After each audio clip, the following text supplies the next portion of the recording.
I praise you because of the wonderful way you created me. Everything you do is marvelous. Of this, I have no doubt. Nothing about me is hidden from you. I was secretly woven together in the earth below. But with your own eyes, you saw my body being formed. Even before I was born, you had written in your book everything I would do. Napakalalim ng katotohanan na sinasabi ng Psalm 139, 14-16. Pero kung ating sasagipin, sasalain, ang pinaka-main message nito is, ang bawat tao ay nilikha ng Diyos, handiwork of God, creation of God. Na walang napasama sa ating elemento bilang tao na hindi alam ng Diyos, na hindi niya pinayagan o hindi niya ginawa. Ano lang ang kahulugan nun? Na ang basic personhood and humanity of everyone is from God, is of God, is created by God. And because of that, nasabi niya, you had written in your book everything I would do even before I was born. So meron bang tadhana? Meron bang kapalaran? Pag kinonsider natin ang genetics at in-apply natin itong verse na to sa genetics, o genetics is applied and subsumed under these verses, it is saying, genetically, you made me.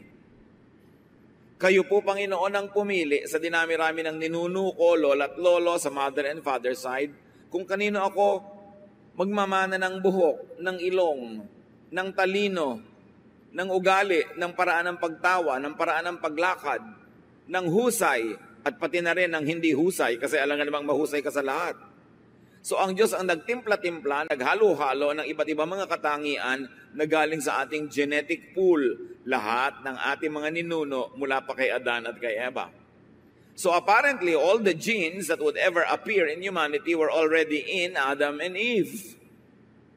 Pero hindi lahat lumabas sa kanilang katawan. Siyempre, isa lang ang korte ng ilong ni Adan, hindi iba-iba.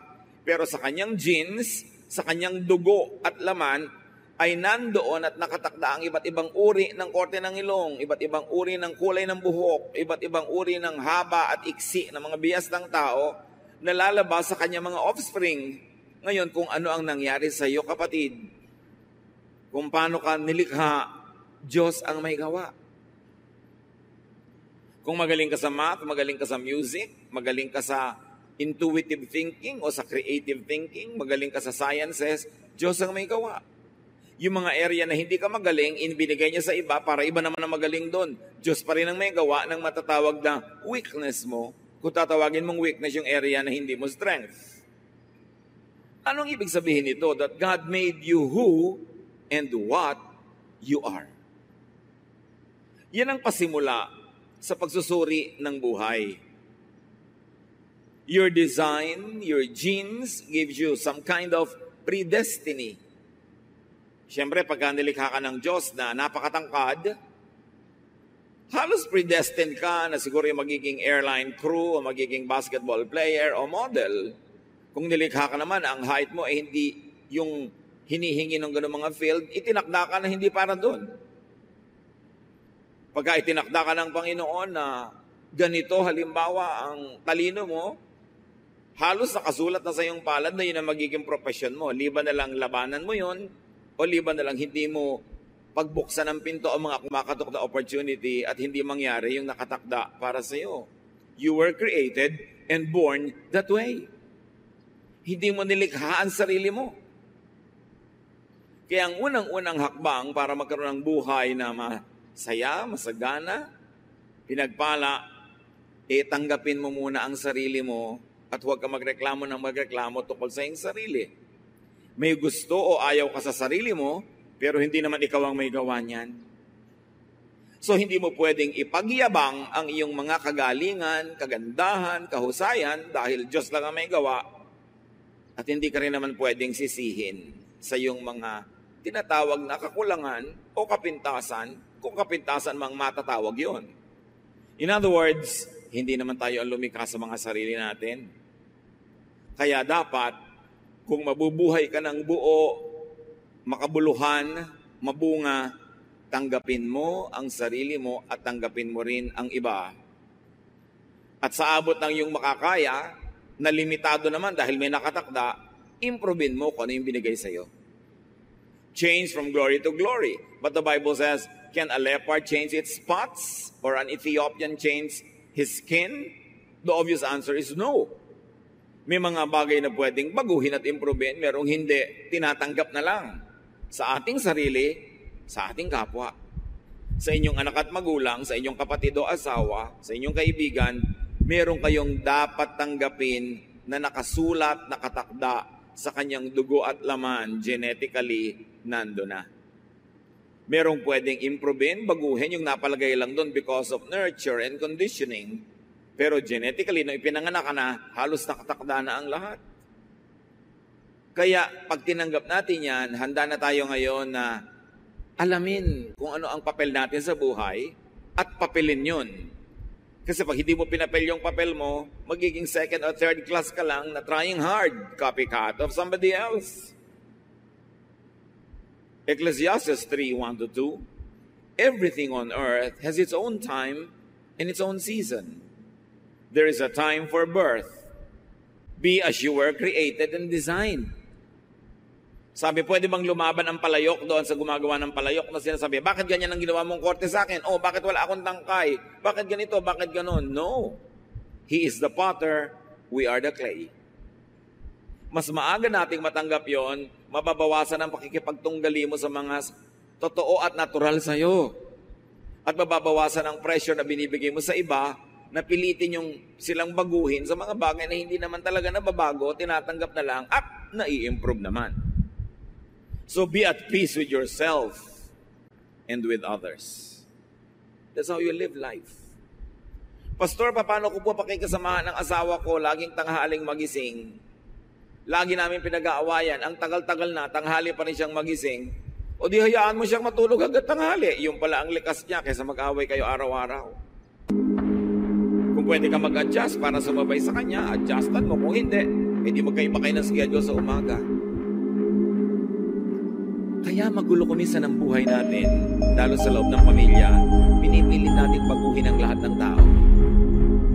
Mga magulang, kung may isa, dalawa, tatlo kayong anak, hindi pwede pare-pareho sila ng ugali. Kasi iba-iba ang pinagkunan ng mga ninuno at iba-ibang timpla. Hindi mo pwedeng hanapin kay bunso yung mga katangian ni panganay. Magulo yung ganon. At mga wives, hindi nyo pwedeng hanapin sa asawa niya yung katangian ng inyong bayaw o katangian ng inyong kumpare. Magulo yun. Magsimula tayo sa pagtanggap sa ating sarili at sa ating kapwa tulad ng walang patakarang pagtanggap ni Jesus. Mas tahimik na unang hakbang yun ng buhay. So be born, accept who you are, then grow up. Luke 2:52, and Jesus grew in wisdom and stature and in favor with God and man.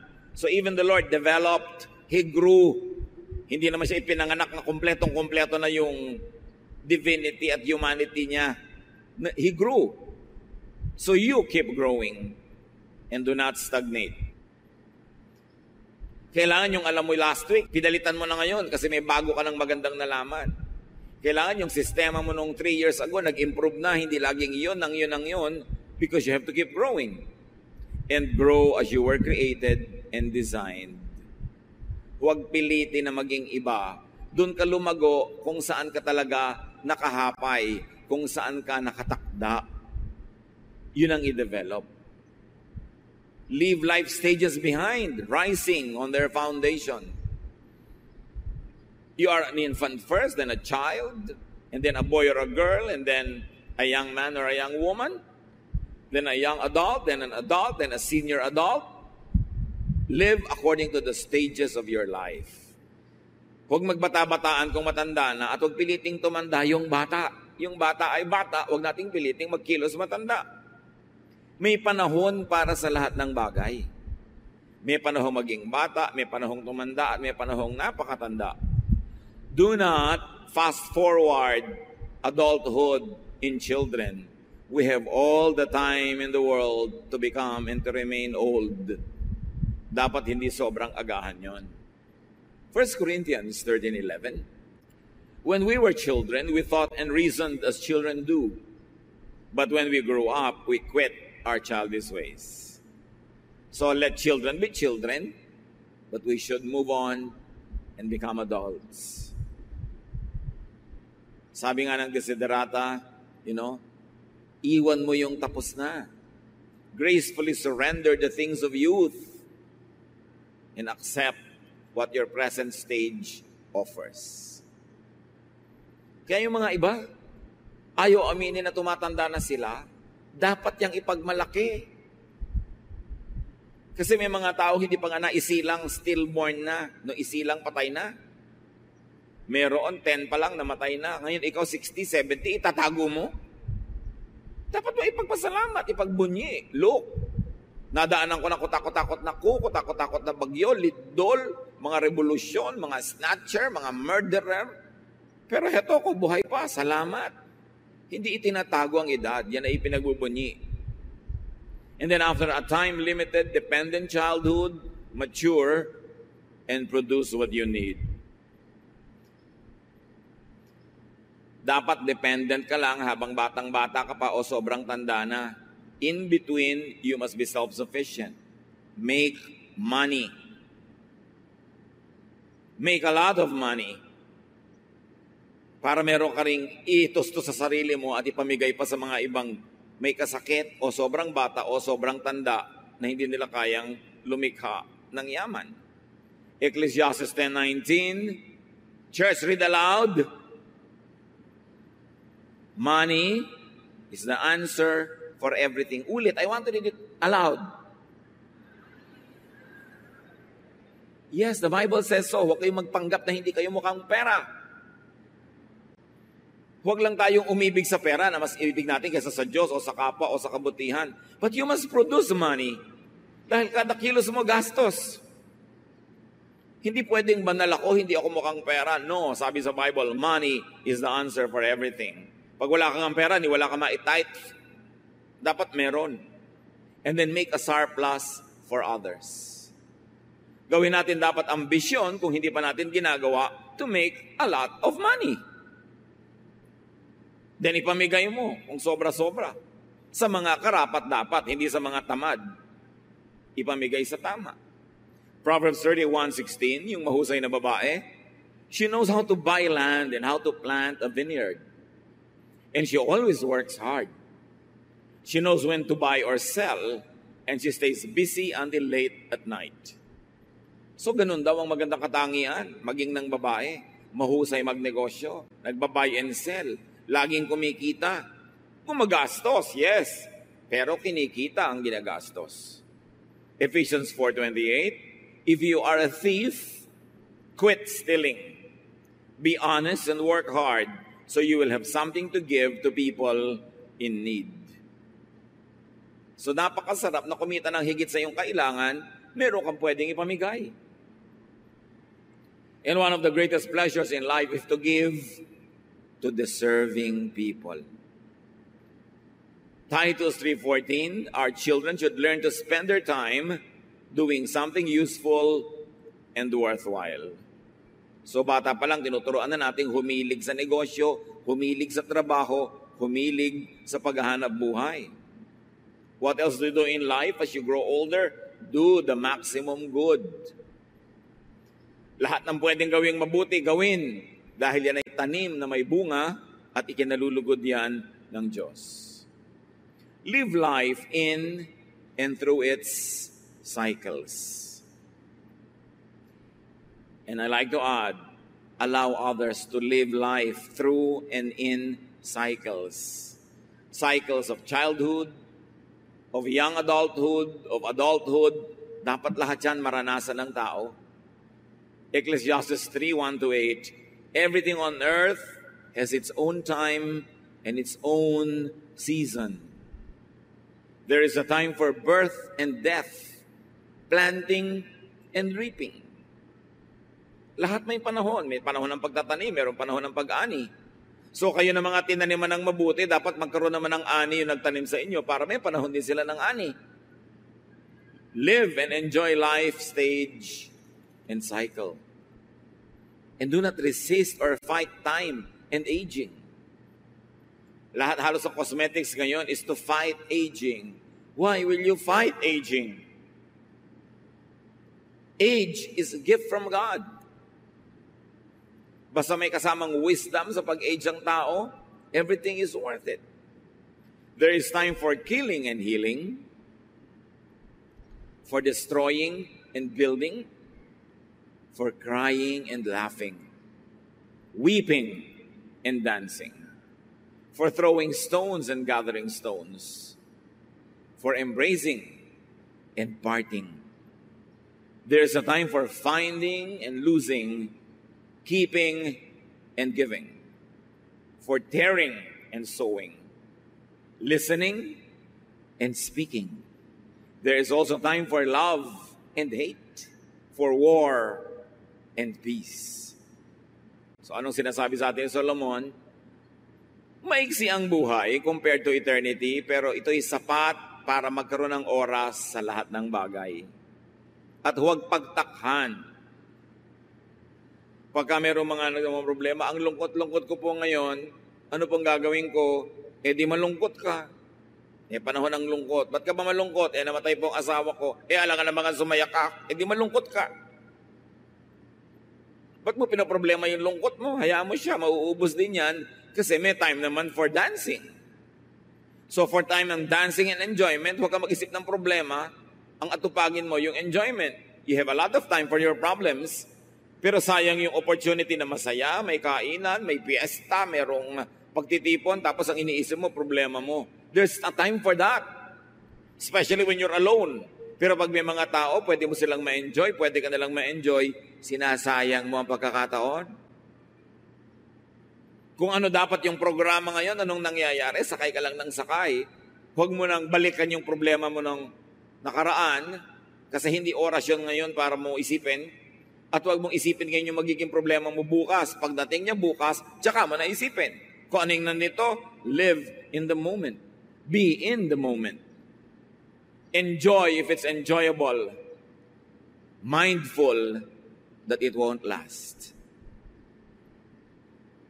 Gusto ko idiin mga kapatid, pag enjoyable yung time, lubusin nyo, lasapin nyo yung sarap at saya dahil alam nyo hindi rin yun magtatagal. May ending din yun, yung party. May ending din yung saya. So habang nandun, ubusin nyo ang pwede nyong maubos. Ngayon, pag oras naman ng lungkot, oras ng sakit, oras ng pagdurusa, paghihirap, endure time if it is painful. Thankful that it won't last either. Pag masaya, enjoy it. Mindful that it won't last. Pag malungkot, endure it.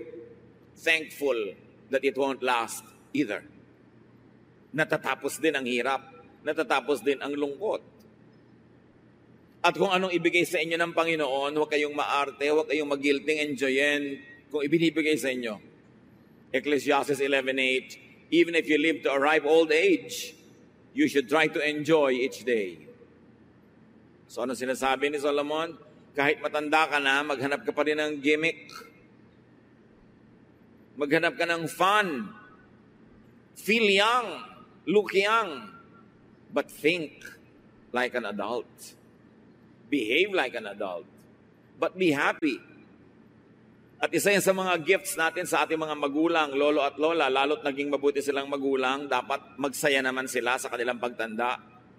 Hindi ang tanda-tanda na nila, taga-alaga pa ng apo. Dapat, gusto kong yakapin ng apo ko, sayo ko na, pagod na ako, ito na uli ang anak mo, alagaan mo na uli. Ganun lang, hindi yung sila tong nakatali sa mga apo. Inalagaan na nga kayo, pati anak nyo, alagaan pa ng magulang nyo, ano kayo? Dapat kung gusto lang nila, pagka naiinip lang sila o natutuwa, pero hindi nila tungkulin yun. Hindi tungkulin ng mga lola at lolo na alagaan ng mga apo. Tungkulin nyo ng magulang. So give them time to rest, to enjoy life. At syempre, because, ano nga yung binasa nating malakas na verse? Ulitin nyo nga. Lakasan. Yes, money is the answer for everything. Dapat punuin nyo ang bulsa ng matatanda ng money. Sustentuhan. Pag binigyan mo ang matanda ngayon, sabihin mo, next month po, ganyan din ang ibibigay ko. Hindi ibibigay mo, pero hindi niya alam kung kailan yung next.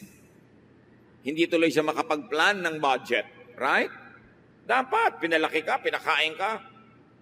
Panapanahon lang. Panahon mo naman ngayon para mag-alaga ng mga matanda na. Hindi yung matanda na sila, sa kanya ka pa hihingi ng pang-load. Ang kapal naman ng anak na ang tanda-tanda na, nanay, pahingin pang-load. So, kailangan bibigyan ng pahinga ang matatanda para buong buhay, lahat ng cycle na enjoy nila. Lesson naman, maging mabuti tayo magulang para ganado na yung mga anak natin na mahalin tayo pagdating ng panahon. Diba? Ecclesiastes 7:14, when times are good, be happy. But when times are bad, consider this, God has made the one as well as the other. Therefore, no one can discover anything about their future. Lagi may nagtatanong, pwede po bang hulaan yung future? Ayan, sinabi niya, no one can discover anything about their future. So tama na ang katatanong tungkol dyan sa hula na yan. Hindi nalalaman kung anong darating pa. Pero kung anong dumating, try to enjoy it. Sabi, pag masaya ang panahon, magsaya ka. Pag malungkot ka, di malungkot ka. At tandaan mo, Diyos din ang may gawa niyan. Hindi si Satanas. Tanggapin mo, bahagi talaga yan ng buhay. It is a given. Do not contend with it. Just accept it. Thankful that sad times won't last forever. Mindful that happy times won't last too long, so enjoy it. Maximize enjoyment. Kung gusto mong tumanaw ng utang na loob sa Diyos na nagbigay ng buhay, enjoyin mo yung binigay niyang buhay at ikatutuwa yun ng Diyos. Hindi siya na-offend kung nag-enjoy ka. Mga religious leaders lang kuminsan ang na-offend pag nag-enjoy ang mga tao, but not God. God wants you to have a life, a full life, a meaningful and a happy life. So make and let others enjoy. Gawin yung mission sa buhay, mga kapatid, to make people enjoy. Especially people who are good to you and kind to you. What do you do with life? Minimize pain and suffering. Bawasan, untian natin ang lungkot at hirap ng buhay. Huwag makipag-away. Nakakalungkot yan. Huwag mang-api. Huwag maging killjoy sa iba. Minsan, yung taong to, ngayon lang pala siya nagkaroon ng kaligayahan. Kikilljoyin mo pa. Ang tagal-tagal pala niya nagdurusa. Tapos nga, naiinis ka dahil ang lakas niyang tumawa. Ngayon lang pala nakatawa yung tao after many years. Hayaan niyo yung mga tao. Let people also enjoy their lives. Ecclesiastes 12:13-14. Everything you were taught can be put in a few words. Respect and obey God. This is what life is all about.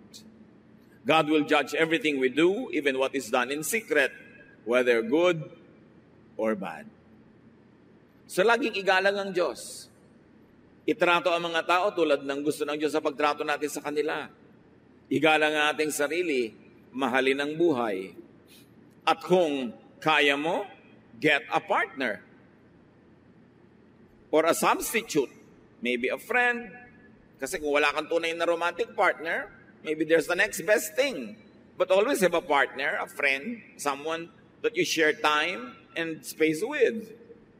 Genesis 2:18, the Lord God said, it isn't good for the man to live alone. So mga magulang, huwag tayong mangontrabida sa mga nagugustuhan ng ating mga anak. Sila ang makikisama. Dapat ang kasama nila sa buhay, yung gusto nilang kasama. Yung masaya silang kasama. Hindi yung gusto natin para sa kanila. Hindi naman tayo ang makakasiring nun at makakasalo. Pero siyempre, mga anak, makinig din sa opinion ng magulang kasi kung minsan, dahil sa edad, marunong na silang kumilatis kung sino ang problematic person pala at hindi makakabuti para sa iyo. But at the end of the day, it's really the choice of the one who is going to get into the partnership. And let's allow people to have their own partners. Huwag tayong mga kontrabida. Sabi sa Ecclesiastes 4:9-12, 2 are better than 1 because they have a good return for their labor. If either of them falls down, one can help the other up. But pity anyone who falls and has no one to help them up. Also, if two lie down together, they will keep warm. But how can one keep warm alone? Though one may be overpowered, two can defend themselves. A cord of 3 strands is not quickly broken. So napakalino ng sinasabi na mabuting ang tao may kasama sa buhay. Kung may romantic partner, the best. Ngayon, kung wala nun, the next best thing. Merong matalik na kaibigan, merong mabuting kasama sa negosyo, kabarkada, kaibigan, kasi ang buhay mas mabuti kung merong kasalo. At tayo naman, huwag maging maramot, huwag maging mapagkait sa ating kapwa na nangangailangan ng kasama sa buhay. Marami ganyan mga anak, mabubiyudo ang tatay, mabubiyuda ang nanay, ayaw ng pag-asawahin uli. Remember that marriage is only until one of them dies.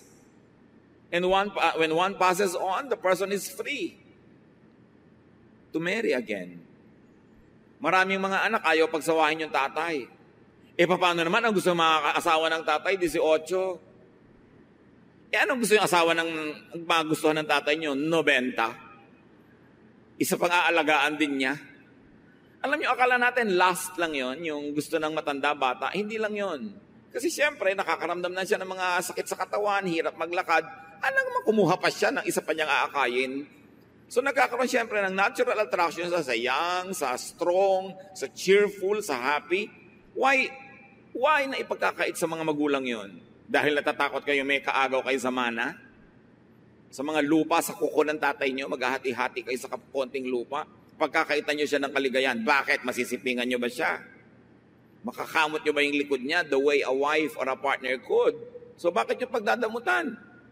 Ipinundar niya yung kanyang mga property, natatakot kayong pag mamatay siya, may mapunta doon sa kanyang mapapangasawa. Maraming anak, ganun ka-selfish.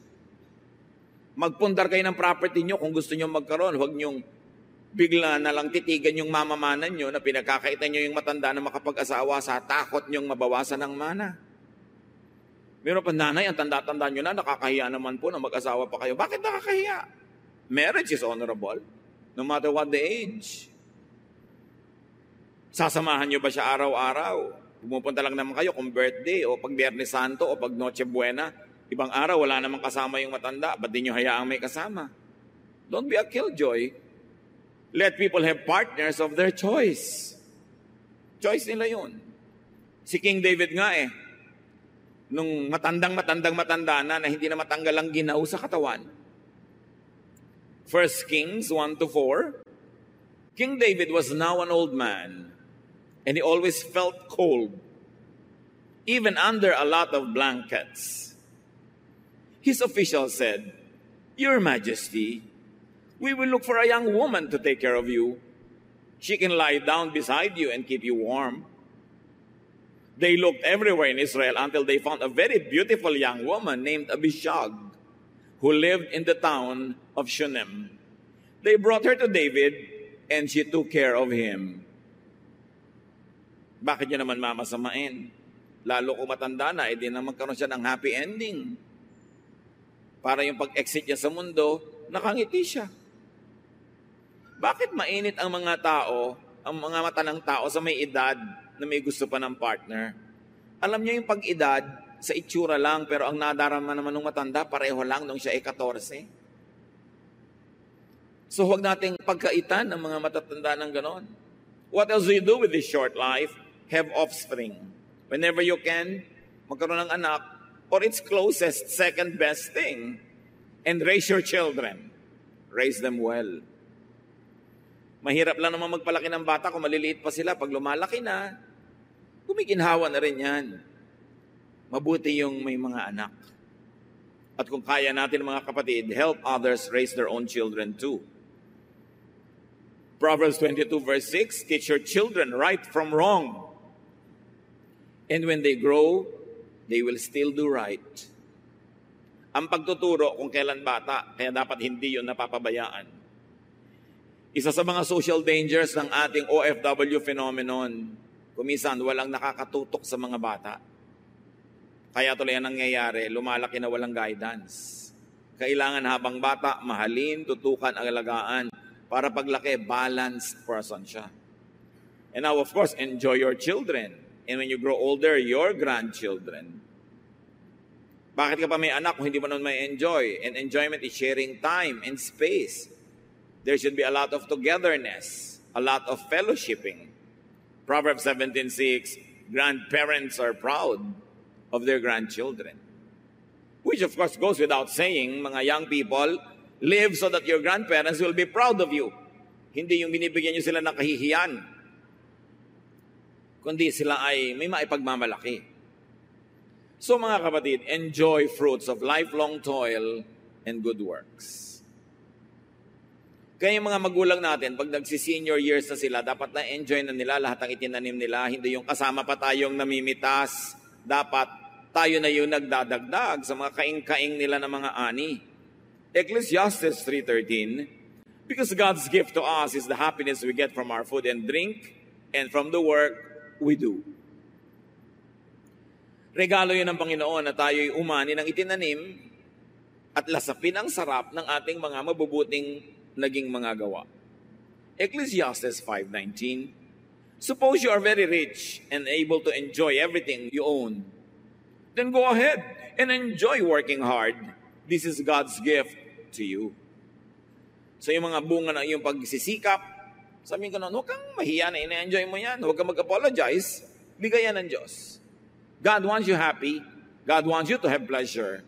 Hindi yun ipinagkakait ng Panginoon at hindi dapat ikahiya kung sa malinis namang paraan ng galing. So nagawa nyo na yan. You are born, you grow, you enjoy life, you get a partner, you have children when you can. You do the maximum good, you minimize pain, you maximize enjoyment. And when your time comes, die. Natural darating yon. Sabihin nyo nga sa katabi nyo, die. Pero huwag muna ngayon, di ba? Later, much later. Pagka may sakit na talagang nag-aagaw buhay na, ibubulong mo na, mother, die. Siyempre, panahon na eh. Pagka talagang panahon na, sige po lola, die. With a smile. Bakit? You lived a full life. You cannot be on earth forever. Malungkot ka lang naman at magkaroon ka ng mga regret kung walang nangyari sa buhay mo, hindi ka nag-enjoy, hindi ka nasarapan, tapos eto ngayon namamatay ka na. Kaya dapat, pinapasarap, pinapaganda buhay para pag binabawi na ang ating hininga, buong puso at maluwag sa dibdib mong isasauli because you lived a full life with no regrets. Ecclesiastes 3:1-2, everything on earth has its own time and its own season. There is a time for birth and death, planting and reaping. So death is as natural as birth. Kanya-kanya. Iba-iba lang ng excuse. Pero magkakaroon din ng excuse. Hindi dapat nalulungkot. Lalo't may edad na. Nagkaroon ng magandang buhay. Siyempre, normal lang na magkaroon tayo ng konting agam-agam, mga lungkot-lungkot. Pero nababawasan yon kung alam mo na ginawa mo ang mabuti sa taong ito sa abot ng iyong makakaya. At kung kinukuha na siya patungo sa Panginoon, buong puso mo nang ibibigay. 2 Corinthians 4:16, therefore we do not lose heart. Though outwardly we are wasting away, yet inwardly we are being renewed day by day. Kahit na nagmumukha tayong naluluma sa panglabas nating katawan, yun naman ating espiritu ay lagi nang binabago ng Panginoon at tayo ay uuwi sa Kanya as fresh and as young as ever. Katawan lang yung tumatanda, hindi yung espiritu. Death, like birth, is not your doing. So be ready to die anytime. Without regrets. Maiksi man o mahaba ang buhay, marami mang taon o konti, sa anumang oras na ibinigay sa atin, sa bawat at sa loob ng isang araw, mga kapatid, maximize enjoyment. Do the maximum good. Minimize pain. Love people. Savor life. Enjoy life. Every day. Para kahit any day kang kunin, wala kang lugi. Hindi pwede magtitiis ka ng 10 taon para mag-enjoy sa 11th year. Paano kung namatay ka sa 9th year? So every day, meron kang konting bakasyon, kahit ilang minutes in your mind. Kung kaya mo na oras, may rest ka. Every day, may oras ka ng trabaho, may oras ka ng pahinga, may oras ka ng entertainment and refreshment, may oras ka to love, may oras ka to learn and to teach every day, every week, every month, every year. Para anumang oras dumating ang end of this life, kumpleto lagi yung cycles ng buhay mo. Ecclesiastes 8:8, we cannot control the wind or determine the day of our death. Hindi yan nalalaman. So live as if you're going to die tomorrow. Enjoyin mo lahat, gawin mo lahat ang mabuti, all in a day. But plan as if you're going to live 100 years. But be ready to meet your Maker anytime. And also, be ready for other people's death. Hindi lang tayo dapat handa sa sarili nating pagpanaw sa mundong ito, handa rin tayo sa pagpanaw ng iba, lalo na mga mahal natin sa buhay. Paano tayo naghahanda? Mahalin mo na ngayon.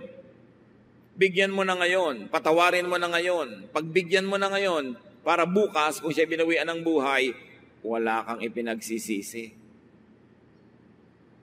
May sakit, dalawin mo na pag nalaman mo agad. Hindi yung next week pa, dahil baka bigla siyang bawian ng buhay sa gitna ng week. Eto ka ngayon, nagsisisi. Bahala ko lang ang dalawin eh. Hindi na ako nahintay. Bakit naghihintay ba ang kamatayan? Para hindi tayo sobrang mabigat ang loob pag merong sumakabilang buhay, lahat ng kaya nating mabuting gawin, gawin na natin. Wala kang guilt. At na-enjoy niya yung kabutihan. And when God calls you, then enter eternity. Next chapter naman ng buhay. Absent in the body, present in the Lord. Solomon says that when we die, the body returns to the ground where it came from, and the spirit returns to God who gave it. So minus all the human and earthly drama, that is really glorious to return to God. Pero dahil hindi naman natin talaga alam na alam kung ano naghihintay doon, kaya hanggat maaari, nagtatagal tayo dito kasi itong alam natin, itong kilala natin, but God has a plan for you. So live your life now while on earth, and when God calls you, go there. 2 Corinthians 5:8, we should be cheerful because we would rather leave these bodies and be at home with the Lord. So ganun din dapat ang pagharap daw, maging sa kamatayan hanggang maaari. Be cheerful because you will leave this body but be at home in God. Kaya ang sabi ng Philippians 1:21, if I live, it will be for Christ. And if I die, I will even gain more because I will be with Christ. So between birth and death, there is a very narrow timeline. Make the most out of life. Huwag kayong magsayang kahit ng isang araw. Yung nagtutulog ka, nakatunganga ka maghapon, sayang. Lalo't kung mahaba ka rin naman matulog sa gabi. Kung kumpleto na ang tulog mo sa gabi, huwag ka na magtulog sa araw. Dumalaw ka sa isang mahal mo sa buhay. Magsulat ka ng nobela. Sumulat ka ng tula. Magtanim ka ng halaman. Kumain ka na masarap. Mag-volunteer work ka sa mga nangangailangan. Gumawa ka ng mabuti para sa iyo, para sa kapwa. Bawat araw meron nun. Kasi yung araw na walang nangyari, sayang. Bilang ang ating mga araw. Killing time is harming your own eternity. Kaya ano kayang gagawin ko ngayon na mabuti? Hindi walang magawa? Sayang, wala kang magawa. Kung alam mo lamang sana ang iniisip ng mga paralitika, mga hindi makagalaw, mga puro tubo ang katawan na hindi makagalaw, kung anong gagawin niya sa katawan niya kung katulad mo na pwedeng gumalaw, tapos ikaw na pwedeng gumalaw, walang ginagawa. Sayang. And do not problematize life. Live it. And let others live their own lives. Every moment of it. Live day by day. Live by the moment. Live in the moment. Mga kapatid, kumakain kayo halimbawa, stop texting. Maliban na lamang na life and death yun. Magkakaharap kayong pamilya, wala naman nag-uusap, nagte-text lahat. Pagkakataon nyo na yun na mag-usap-usap, mag-fellowship. Kaya meron isang matinong ina, ang husband niya nagtatrabaho abroad, uuwi sa bakasyon, sabi sa mga anak, pag nandito ang daddy nyo, walang internet, walang Facebook, walang text. 10 minutes lang everyday. Asikasuhin yung daddy nyo, makipag-usap kayo, makipag-fellowship kayo. Dahil sayang ang oras. Pag kumakain kayo, lasapin nyo yung kinakain nyo. Yung lasa, enjoy nyo sa inyong labi, sa inyong dila, sa inyong lalamunan. Hindi lunok lang ng lunok na hindi nyo nalalasahan. Hihiga ka, lasapin mo yung sarap ng bagong palit na bedsheet. Yung lambot ng yung higaan, yung lamig ng electric fan o ng aircon o ng hangin. Enjoy the moment because it is God's gift. Bakit tayo binigyan ng tenga? Para marinig mo ang musika. Merong musika, may iyak ng bata, may tawanan ng mga bata, may ihip ng hangin, huni ng ibon. Enjoy it. Kaya ka binigyan ng tenga. Sayang naman, ang daming humuning ibon, hindi mo malang napansin. Kaya ka binigyan ng mata to look at nice things and beautiful things. And when you look at painful things, to do something so that that pain could be alleviated. Kaya ka binigyan ng dila na panglasa para pag kumakain ka, masarapan ka, hindi ka lagi nagmamadali. Pagkakain ka, relax and enjoy the meal. Enjoy the conversation. Be in the moment. Merong mga nanonood na ng magandang sine, text pa rin ang text, nakikipag-usap pa sa phone. Nandun ka na nga. Kung ano yung nandun, yun ang gawin. Lagyan ng oras para sulit ang bawat sandali. Hindi mo alam kung bukas bigla ka mabingi. Biglang may pumasok na ahas sa tenga mo at nabingi ka na. Hindi mo na alam. So enjoy hearing now while you can. Habang nakakakita ka, tumingin ka na mabuti. Habang nakakalakad ang iyong paa, maglakad ka na, mag-gimme ka, mamasyal ka. At huwag kang mangharang doon sa mga gustong mamasyal. Kasi may mga moment na hindi ka makalakad. James 4:14, what do you know about tomorrow? How can you be so sure about life?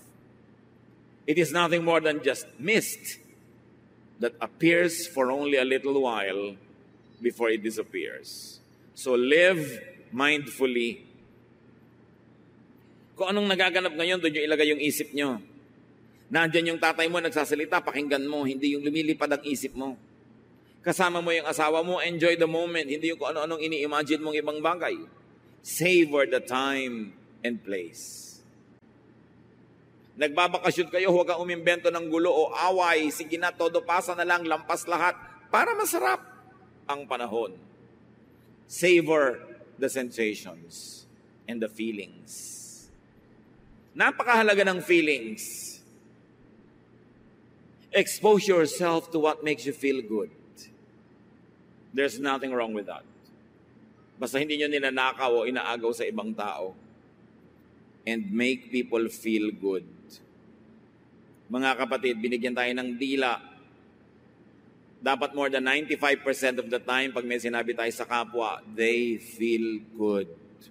Not bad. At kung magkikriticize tayo, let it be founded on truth and criticism na hinihingi ng tao. Pero marami sa atin, paano natin minimisuse ang ating dila? Pag nagsalita tayo, may nasasaktan, may nagdaramdam. Meron people who feel bad. So ano kayo, gift or curse to humanity? Make people feel good. Compliment them. Ang ganda-ganda ng haircut niya, appreciatein mo. Bihis na bihis ang iyong asawa, may lakad kayo, parang wala ka nakita, parang isang sakong bigas lang yung nakita mo, wala ka man lang comment. Di mo man lang sabing, napakaganda talaga ng asawa ko, napakapalad ko. Di ba ang saya-saya niya, bukas ang init-init na sinangag ang kakainin mo, hindi lamig. Make people feel good. Akala niyo ba yung mission yung magpunta lang sa Africa, sa mga kabundukan, dalhin doon ng Biblia? Ang mission is to bring the love of Jesus to the next person. Hindi mo kailangan magbiyahe ng malayo. Bring the love of God, the cheer, the happiness, the pleasure. Mission yun. Sabi ni Lord, I came that you might have life and find it to the full. So when you make people find their lives and their fullness, you are doing the mission of Jesus. Jesus has come to me all of you are tired and heavy laden, and I'll give you rest. So when you give rest to people, you are doing the work of Christ. Hindi lang yung magtayo ng mga simbahan at gumawa ng mga evangelistic rallies. Well, yes, they are works of Christ. Pero hindi lang yun ang ibig sabihin nun. When you make people happy, when you give them peace, when you give them love, you are extending heaven to people. So do your best and don't worry about tomorrow. Matthew 6:34, sabi ng Panginoong Jesus, don't worry about tomorrow. It will take care of itself. You have enough to worry about today. Practice discipline, mga kapatid. Yung problema nyo lang ngayon, yung kaya nyo lang harapin, kaya nyo lang solve, ang gawin nyo. Yung bukas, ipagpabukas nyo na. Yung iba hindi nila nakakaya yung dala, nababaliw, nagpapakamatay, bumibigay, kasi dinadala ngayon pati yung problema na pang next week. The grace of God today is enough for all the trials of today. Tomorrow's problems will be accompanied by blessings of God tomorrow. Sabi sa Psalm 90 verse 12, teach us to use wisely all the time that we have.